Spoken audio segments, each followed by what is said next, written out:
ഓം ശാന്തി 11/6/2024. ഇന്നത്തെ മുരളിയുടെ main points. മധുരമായ കുട്ടികളെ, ഇപ്പോൾ നിങ്ങൾക്ക് സമ്പൂർണ്ണമാകണം.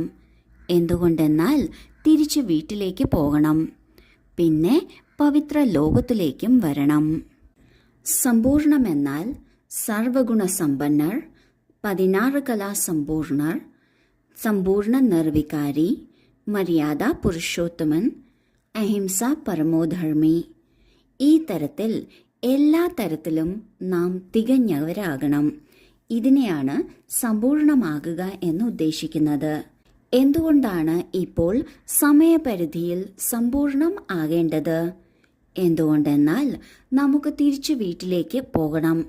എന്നാൽ വീട്ടിലേക്ക് മാത്രം പോയാൽ പോരാ, പകരം പവിത്ര ലോകത്തിലേക്കും വരണം.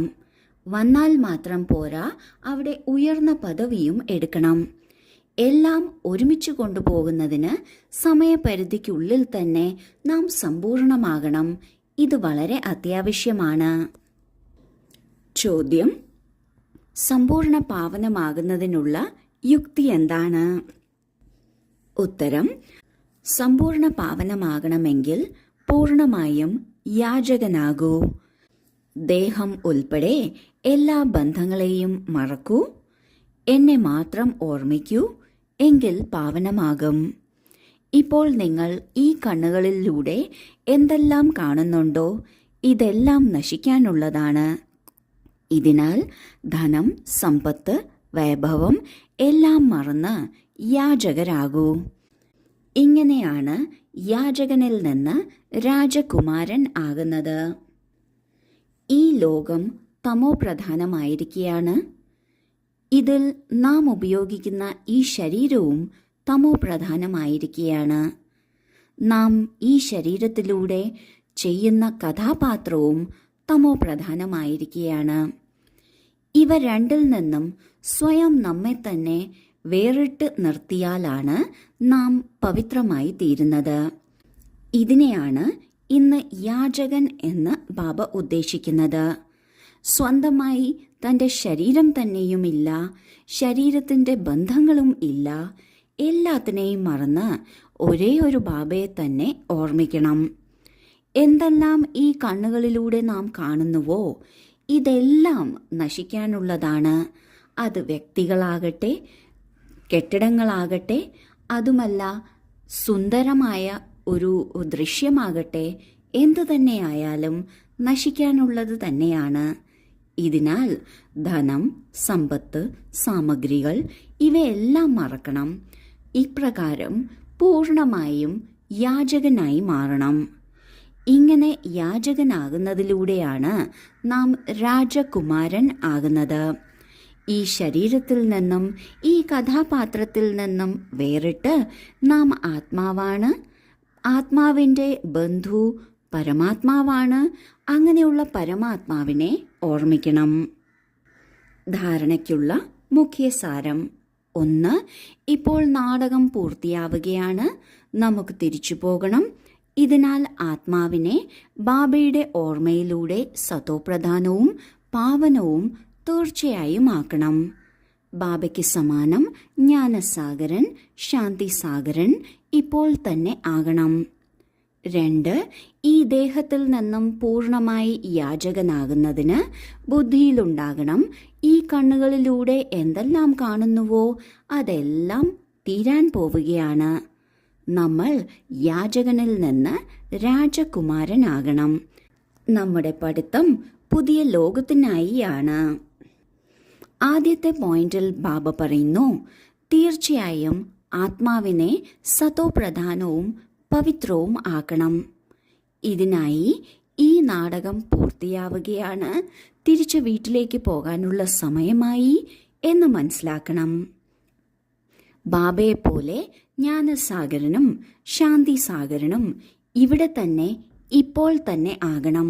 മറ്റൊരു സമയത്തും ഇതുപോലെ ആകുന്നതിന് നമ്മൾക്ക് അവസരം ലഭിക്കില്ല. കാരണം മറ്റൊരു സമയത്തും നമ്മൾക്ക് ബാബയുടെ പരിചയം ലഭിക്കില്ല. ഈ സമയത്ത് മാത്രമേ ഉള്ളൂ. തിരിച്ച് വീട്ടിലേക്ക് പോകുന്നതിന് മുമ്പ് നാം ബാബയ്ക്ക് സമാനം ആകണം. രണ്ടാമത്തെ പോയിന്റിൽ ബാബ പറയുന്നു, ഈ കണ്ണുകളിലൂടെ എന്തെല്ലാം കാണുന്നുവോ അതെല്ലാം പൊടിയാകാൻ പോവുകയാണ്, മണ്ണിനോട് മണ്ണായി ചേരാൻ പോവുകയാണ്. അതിനാൽ ഈ ശരീരത്തിൽ നിന്ന് പൂർണ്ണമായും യാചകനാകണം. ഇങ്ങനെ യാചകനാകുമ്പോഴാണ് നാം രാജകുമാരനായി തീരുന്നത്. നമ്മൾ പഠിക്കുന്ന ഈ പഠിത്തം ഈ ജന്മത്തേക്കല്ല, വരാൻ പോകുന്ന അനേകം ജന്മങ്ങളിലേക്കാണ്. വരദാനം: അത്ഭുതം ചെയ്തു കാട്ടുന്നതിന് പകരം അവിനാശി ഭാഗ്യത്തിന്റെ തിളങ്ങുന്ന നക്ഷത്രമാക്കുന്ന സിദ്ധി സ്വരൂപരായി ഭവിക്കട്ടെ. ഇന്നത്തെ കാലത്ത് അല്പകാല സിദ്ധിയുള്ളവർ അവസാനം മുകളിൽ നിന്ന് വരുന്നത് കാരണം സതോപ്രധാന സ്ഥിതി അനുസരിച്ച് പവിത്രത ഉള്ളതുകൊണ്ട് അല്പകാലത്തെ അത്ഭുതം കാട്ടുന്നു. എന്നാൽ അവരുടെ സിദ്ധി സദാകാലം ഉണ്ടായിരിക്കില്ല. എന്തുകൊണ്ടെന്നാൽ കുറച്ചു സമയത്തിനുള്ളിൽ സതോ രജോ തമോ 3 സ്ഥിതികളിലൂടെയും പാസ്സാകുന്നു. താങ്കൾ പവിത്രാത്മാക്കൾ സദാ സിദ്ധി സ്വരൂപരാണ്. അത്ഭുതം കാട്ടുന്നതിന് പകരം തിളങ്ങുന്ന ജ്യോതി സ്വരൂപം ആകുന്നവരാണ്. അവിനാശി ഭാഗ്യത്തിന്റെ തിളങ്ങുന്ന നക്ഷത്രം ഉണ്ടാക്കുന്നവരാണ്. ഇതിനാൽ നിങ്ങളുടെ അടുക്കൽ എല്ലാവരും അഞ്ജലി എടുക്കാനായി വരും. ലോകത്തിൽ അത്ഭുതങ്ങൾ കാട്ടുന്ന പലരുമുണ്ട്. പലപ്പോഴും ഇവരുടെ അത്ഭുതം കാണുമ്പോൾ പലരുടെയും കണ്ണ് മഞ്ഞളിച്ചു പോകുന്നു. എന്തുകൊണ്ട് നമ്മൾക്ക് ഇത് ചെയ്യാൻ പറ്റുന്നില്ല എന്നും ചിലർ ചിന്തിക്കുന്നു. എന്തുകൊണ്ടെന്നാൽ ഈ ആത്മാക്കൾ അവസാനം വന്നിറങ്ങുന്നവരാണ്. അവരുടെ സതോപ്രധാനം സതോ രജോ തമോ സ്ഥിതികളിലൂടെ അവർ കുറച്ചു സമയത്തിനുള്ളിൽ കടന്നു പോകുന്നു. അവർ കാട്ടുന്നത് പോലെ കുറച്ചു നാളത്തേക്ക് വലിയ എന്തെങ്കിലും അത്ഭുതം കാട്ടുന്നവരല്ല. നമ്മൾ ആത്മാക്കൾ ഒരു മുഴുവൻ യുഗവും സതോ പ്രധാനമായിരിക്കുന്നു. അടുത്ത യുഗം സതോ സ്ഥിതിയിലിരിക്കുന്നു. അതിനടുത്ത യുഗം രജോ സ്ഥിതിയിലിരിക്കുന്നു. ഏറ്റവും അവസാനത്തെ യുഗത്തിലെ അവസാന സമയമാണ് നമ്മൾ തമോ പ്രധാനം ആകുന്നത്. നമ്മളുടെ യാത്ര വളരെ ദീർഘമായതാണ്. അതിനാൽ നമ്മൾ അല്പകാലത്തേക്കുള്ള അത്ഭുതം കാട്ടുന്നവരുടെ പിന്നാലെ പോകരുത്. അവരുമായി താരതമ്യം ചെയ്യരുത്. നമ്മൾ ഓരോരുത്തരും തിളങ്ങുന്ന ആത്മാക്കളാണ്. നമ്മൾ മറ്റുള്ളവർക്കും അവിനാശി ഭാഗ്യം ഉണ്ടാക്കി കൊടുക്കുന്നവരാണ്. നമ്മളുടെ അടുക്കലാണ് എല്ലാവരും അല്പസ്വല്പം എന്തെങ്കിലും സിദ്ധി എടുക്കാനായി വരുന്നത്. സ്ലോഗൻ: പരിധിയില്ലാത്ത വിരക്ത വൃത്തിയുടെ വായുമണ്ഡലമുണ്ടെങ്കിൽ സഹയോഗികൾ സഹജയോഗി ആയിത്തീരും. ഓം ശാന്തി.